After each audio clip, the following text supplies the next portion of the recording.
આજે સવારે મમ્મીએ એનો જૂનો ખજાનો ખોલ્યો હતો અને એમાંથી કાઢી છે આ 40 વર્ષ જૂની ઘડિયાળ કે જે મમ્મીને કંઈક સગાઈ ટાઈમે પપ્પાએ આપેલી હતી. અને પછી પ્રહાન જોતો હતો કે આમાં હજી બીજું શું છે 50 વર્ષ જૂનું.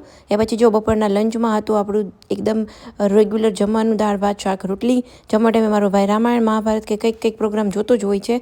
અને જો આજે ગુવાર બટેટાનું શાક બનાવ્યું હતું, ખીચા પાપડ હતા, દાળ ભાત ગોળ, આ બધી વસ્તુ. સાંજે ચાની સાથે ચર્ચા કરતા હતા કે રાત્રે જમવાનું શું બનાવવાનું છે. એ ચર્ચાનો ફાઇનલ અંતિમ નિર્ણય એ આવ્યો છે કે હવે ઇડલી સાંભાર બનાવી નાખીએ. છોકરાઓને પણ ચાલે, આપણને પણ ચાલે. અને અત્યારે શિયાળામાં ગરમા ગરમ સાંભાર પીવાની તો મજા પડી જાય.